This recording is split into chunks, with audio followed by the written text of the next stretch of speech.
Good morning. It is my pleasure to welcome you to the Lynch Street CME Church Black History Month recognition and celebration of African American history. Thank you for joining us. We're here to celebrate the vital roles that African Americans have played in the development and progress of America throughout our history. We have found it especially fitting that we recognize Black Americans of the past, and just as fitting to recognize the living legends that are among us as members of Lynch Street CME Church.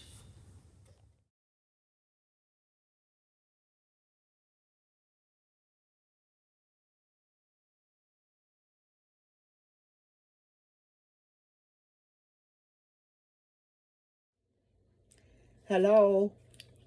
I get excited this time of the year when we celebrate Black History Month. We set aside a time to celebrate the awareness of Black history. And Reverend Barbria Louise Haynes Martin, a retired educator, as is Mary McLeod Bethune. My specialty is teaching in elementary and middle school. As a child, I was surrounded by teachers and educators. My experience with education ran deep. My mother taught me in the first grade, employed as a teacher in a small one-room classroom with children ranging in different ages and class assignments on different levels and subjects. But in a way, we can say, when asked the question, who inspired you? I can say that I inspired myself to want to teach school because, you see, I wasn't the smartest cookie in the bag. My mother worried because it seemed as if the other children were catching on faster. So when the Jean supervisor came to observe her classes, and Jean supervisor would be the same as what we call today principals. She sat with me because Mama had been worried about my progress. And at the end of the day, Miss Johnson informed Mama to be patient, not to worry, because when it's my time to shine, nothing would stop me, and it didn't. So this inspired me to be a teacher, to be there for other students that appear to be slower than the rest of their class, just like me. I'm reminiscing about my childhood, the people who helped to mold me, and my admiration for children made me realize that teaching has always been my destiny. And by the time I finished high school, my mind was made up because I knew there would be children just like me who needed someone to encourage them. Proverbs 22:6 says, train up a child in the way he should go, and even when he's old, he will not depart from it. So I say, teach, teachers, teach. After receiving a BS degree in elementary education with a minor in art at the I Love Jackson State at that time college, I served in the educational field for 28 years as an elementary and middle school teacher. My first year was at Carver Elementary in Indianola, Mississippi, Goshen Fanning Elementary in Fanning, Mississippi, and I served 3 years in Mount Bayou, Mississippi at the I.T. Montgomery Elementary School. Well, 11 of those 28 years was served in 6 different Jackson Public Schools, Christ the King Catholic School. I can't think of a favorite subject when asked for my favorite subject. There was no such thing as a favorite subject in an elementary classroom for me because I loved the curriculum. I loved it. So most mornings began with, hello, hello, hello, how are you?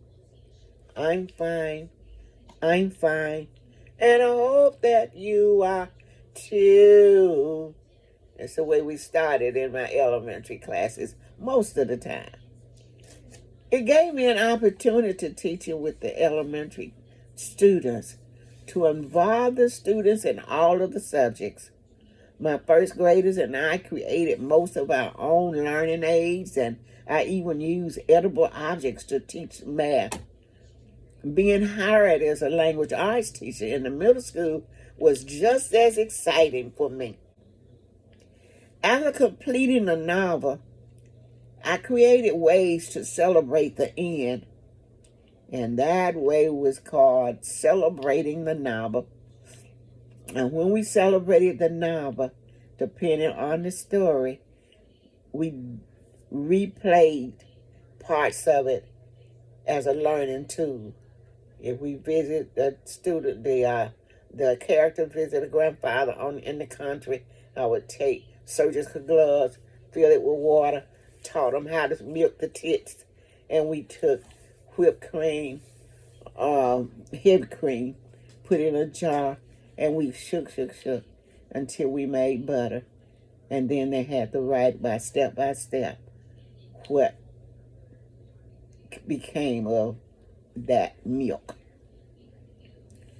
And my favorite one was one of the students wrote the step by step. And at the end, she said, I can't believe it's butter. But anyway, my message to future educators is that when you walk in that classroom or on virtual classroom settings, smile, even when you don't feel like it. Leave your problems at the house and pick it up when you get back. Have a positive influence on your students. Use every opportunity to allow them to learn while having fun. Praise them often. Remember, you are not there to be their friends, but you are there to give them hope, support, love, and encouragement. And there are many memorable events that stem from my teaching career. A former first grade student informed me while in high school that after his graduation, he would be attending Albuquerque, New Mexico University, and he wanted me to attend that graduation. Several years later, he was a candidate for a doctoral degree, and he didn't forget. He flew me to Albuquerque, New Mexico, oxygen and all. While writing this, I thought of Damien, so I texted him and asked him to share with me how he felt when he was in the first grade at Christ the King. And this is what he texted back.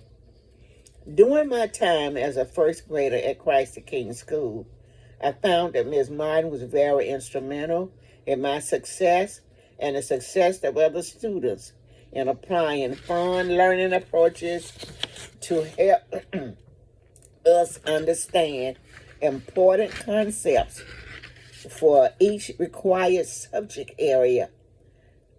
I find that many first graders in my class greatly benefited from her positive spirit, attitude, and teaching style, as well as her patient approach to addressing our personal issues and to address our personal needs. Thank you, Damien.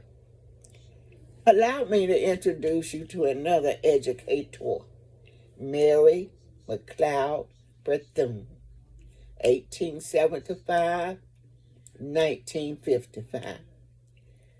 Hi, Mrs. Mary McLeod Bethune Cookman. Who are you known as? Hi there. I'm known as a pioneer in black education. I was an educator and an activist serving as president of the National Association of Colored Women and founding the National Council of Negro Women. I believe that education provided the key to racial advancement. And to that end, I founded the Daytona Normal and Introductional Institute for Negro Girls in Daytona, Florida in 1904. The school's enrollment started with only 5 students. I helped grow the school to more than 250 students over the next years. Wow. Thank you, Ms. Bethune-Cookman, for your contribution to black history. Before becoming involved in government services, Bethune was a strong activist for African Americans looking to pursue college degrees. Bethune served as the president of the Cookman Institute for Men in 1923, as well as a combined co-ed school, Bethune-Cookman College. In her years of governmental service, Bethune participated in presidential organizations. She was invited by President Calvin Coolidge to discuss her thoughts on child welfare. Discussion between the two led her to start her own civil rights organization, the National Council of Negro Women. This organization was created to represent numerous groups working on critical issues for African American women. And in 1973, she was inducted into the National Women Hall of Fame, and the United States Postal Service issued a stamp with her likeness in 1985. In 1994, the United States Park Service bought the former headquarters of the NCNW. The site is now known as the Mary McLeod Bethune Council House National Historic Site. Before her death, Bethune penned "My Last Will and Testament," which serves as a reflection on her own life and legacy, in addition to addressing a few estate matters. Among her list of spiritual bequests, she wrote, "I leave you a thirst for education. Knowledge is the prime need of the hour." Bethune closed with, "If I have a legacy to leave my people, it is my philosophy of living and serving."